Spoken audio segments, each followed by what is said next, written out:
The 2022 baseball season was stacked with amazing performances and historic moments. These are the top storylines of the year.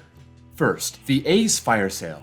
They had made the playoffs 6 out of 9 years. They were 10 games over 500 in 2021, and then they just tore it all down.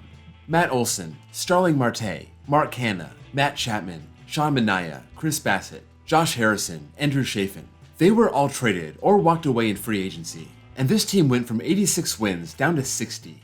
It doesn't seem to be getting any better anytime soon, as they just traded Sean Murphy over the offseason also. Fernando Tatis Jr., one of the bright young stars in baseball, third place in the MVP vote in 2021 after hitting 42 homers. In March, he had surgery on his wrist, possibly due to a motorcycle accident a few months earlier. He was going to miss half the season, and right when it looked like he was coming back, he got hit with an 80-game suspension for using a banned substance. The Padres still played well enough to make the playoffs, but they had to do it without a single game played from their best player. Having Manny Machado and Juan Soto helps a lot though. Miguel Cabrera kicked off the season by notching hit number 3,000 on April 23rd, in a season that looked promising for the Tigers and fell apart right away. They could at least look back on this moment from their Hall of Famer, and he announced that 2023 would probably be his final season. As we progressed through the first months of the season, one thing was clear: the Yankees were a juggernaut. They had a lot of question marks coming into the season, losing the wildcard game the year prior and not making any splashy moves. But they entered the All-Star break 64-28. They were on pace to win 118 games at one point. They had a double-digit lead in the AL East, and then it all fell apart for over a month. New York was in a panic as their division lead fell all the way down to 3.5 games, but over the last month of the season, they were able to recover.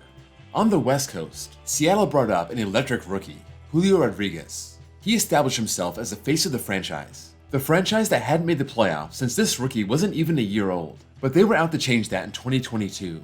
Along with Rodriguez, they signed Cy Young winner Robbie Ray, added some firepower by trading for Jesse Winker and Eugenio Suarez, and despite a very disappointing start, they ran off 14 straight wins before going into the All-Star break. From there, they were off to the races. On September 30th, the Mariners ended the longest playoff drought of the 4 major American sports. This was courtesy of another breakout star hitting a walk-off home run, the outstanding catcher, Cal Raleigh. It's an exciting time for Seattle baseball, and the club locked up Rodriguez for at least a dozen years. On the other end of the spectrum, Justin Verlander returned to the mound for the first time in 2 years, 39 years old and at the tail end of his career. However, you would never know it. 39-year-old pitchers coming off Tommy John surgery should not be having the best season of their lives. But here was Justin Verlander with a 1.75 ERA, the only starter in baseball with an ERA under 2, going 18-4 over 28 starts, and he was the runaway winner of a 3rd Cy Young Award.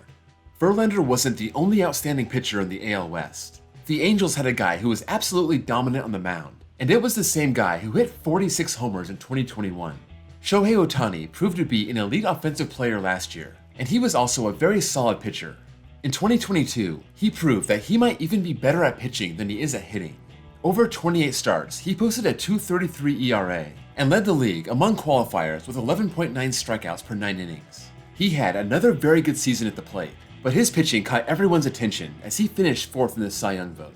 Staying on the mound, the trade deadline gave us some serious drama. Josh Hader had been the best closer in baseball for years. At least, some people would say so. And over the first 3 months, he was the same old Hader. He carried a 1.05 ERA into the 4th of July. He gave up at least 1 run over 6 of his next 8 starts, his ERA exploding from 1.82 to 4.50, giving up 3 runs in Minnesota and 2 nights later, 6 runs in San Francisco. Milwaukee was in first place at the trade deadline, but they sent their closer to San Diego.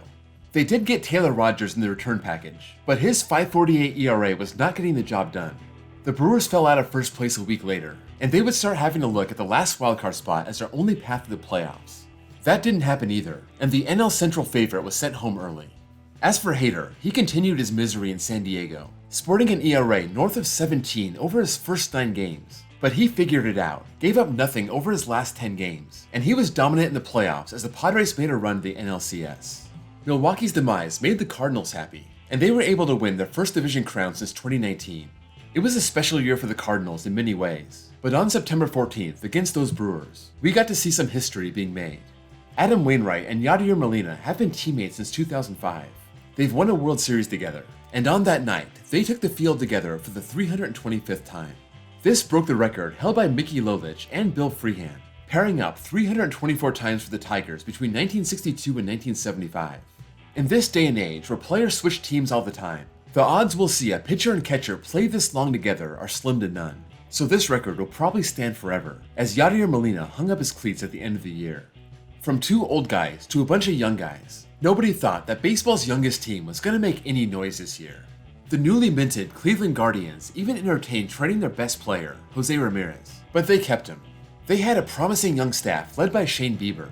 They had the best closer in the league, Emmanuel Clase, and they proved that old school baseball could still win games. With everyone else striking out and hitting homers, the Guardians did neither. They were second to last in the league in home runs, and first in the league in avoiding strikeouts, finishing second in the league in stolen bases and sixth in the league in runs scored. That, with the league's fourth best team ERA, plus a weak AL Central division, the Guardians ran away with this thing. The Baby Guardians won 92 games and were just a game away from the ALCS. There was another young team that stunned everyone, including themselves, the Baltimore Orioles. They were coming off a 110-loss season, and although they knew they were getting better, they didn't have playoff aspirations. They started off as you would expect, 9 games under 500 by the end of May, but they started getting better in June, and right before the All-Star break, they ran off 10 in a row, and suddenly they were over 500. The 52-win Orioles even held a playoff spot for a while, but at the deadline, instead of getting wrapped up in this unexpected run, their front office stuck to their rebuilding plan, and they traded away 2 of their best players, Trey Mancini and Jorge Lopez. In the end, they missed the playoffs by a few games, but still finished 4 games over 500 to cap off a very promising season in Baltimore. There was one playoff race that captivated baseball for most of the season. That was the National League East. The defending World Series champs were loaded, losing Freddie Freeman but bringing in Matt Olson. But the Mets were all in after signing Max Scherzer, Starling Marte, Mark Canha, and trading for Chris Bassett. The Mets collapsed and missed the playoffs in 2021, and they were determined to finish the job this year. They had a 10.5 game lead on June 1st, 18 games over 500, while the Braves sputtered out of the gate and were 4 games under 500. They had a bad start in their World Series year also, but with the East being a bad division, they were able to rebound enough and win it with just 88 wins. They flipped the switch earlier this year, winning their first 14 games of June, and at that point, everyone knew it was going to be a race to the end. The Mets never collapsed. The Braves just chipped away over the next 4 months, but after taking 4 games of a 5-game series in early August, it looked like the Mets may be pulling away, but no. The Braves finally caught them on September 6th, and a sweep on the final weekend of the season sealed their comeback. Both teams finished with 101 wins. The Braves took the season series 10 games to 9, and that sweep capped off one of the best division races in recent memory. The Mets fell just short, but across town, there was a Yankee making history. It was clear early on that Aaron Judge was having a special season. By the All-Star break, he already had 33 homers. He got the most All-Star votes in baseball, and he only got better in the second half. By August 1st, he had 43 homers, 51 by the end of the month, and everyone was looking at the home run pace to see if he could pass Roger Maris. He homered in 4 straight games to start September, hit 2 in Boston, 2 in Milwaukee, and then 1 against Pittsburgh that brought him up to 60 on September 20th. He only needed 2 more and had 14 games to do it. Meanwhile, he raised his average to 317, and suddenly he was in the driver's seat for the Triple Crown. It's amazing that a serious run at the Triple Crown could be an afterthought, but that was Aaron Judge's season. The last 2 weeks were a struggle. It seemed like the pressure was getting to him, hitting just .216 and walking a lot, 19 times over that span. But on the second to last game of the season, he led off the second game of the doubleheader in Texas with home run number 62. This was a story that captivated the baseball world and beyond, and in the end, Aaron Judge delivered. He eclipsed Maris, setting the new American League home run record. And given the controversy with steroids with McGwire, Sosa, and Bonds, some people say this is the actual record. Speaking of home runs, when Albert Pujols signed with the Cardinals over the offseason, the 700 mark seemed like it was too far away. He only needed 22 more home runs, but he was going to have a limited role, probably only playing against lefties, and by the All-Star break, he was sitting at 6. He still took part in the home run derby, and maybe that did something to him. He came up to bat just about the same number of times in the second half, but he hit 18 homers. His average went up 108 points, and his OPS went from 676 to 1103. On September 23rd, he came to Dodger Stadium sitting on 698, and he hit 1 in the third and another in the fourth. Albert Pujols had seemingly done the impossible, recapturing the Albert of old in the second half, not just being another bat in the lineup, but becoming elite once again. It was a magical way to end his Hall of Fame career. Any dreams that Pujols or Wainwright or Molina had of one last World Series run were dashed by the Philadelphia Phillies. This was a team built to win now, but after a 22-29 start, Dave Dombrowski knew it was time to make a change. Joe Girardi was out, Rob Thompson was elevated to manager, and the Phillies played 21 games over 500 from that point on. They were the last team into the playoffs, capturing that brand new number 7 seed, and they made the most of it. This Phillies team gained a lot of fans in October. They upset the Cardinals, winning both games in St. Louis in dramatic fashion. They took on the behemoth in their own division, the Braves, and they took them out in 4 games. That offense was electric. Their players have personality, and they stuck it to the Padres in the NLCS, closing it out with one of the most dramatic home runs I've ever seen coming off the bat of Bryce Harper. They gave it all they had in the World Series, but just fell short. Still, they thrilled the baseball world over their 17-game playoff run. They ended the longest playoff drought in the National League at 11 years, and they seem to be here to stay. My final storyline of the year comes from the team that ended the Phillies' Cinderella story. The team that proved that they were the best in baseball, the Houston Astros. With the trash can scandal still looming over them, with some of the biggest stars from 2017 still on the team, they're not going to escape that. But with 106 wins, sweeping the Mariners, sweeping the Yankees, and overpowering the Phillies in the last 3 games of the World Series, this was their redemption tour. Yeah, they may have cheated in the past.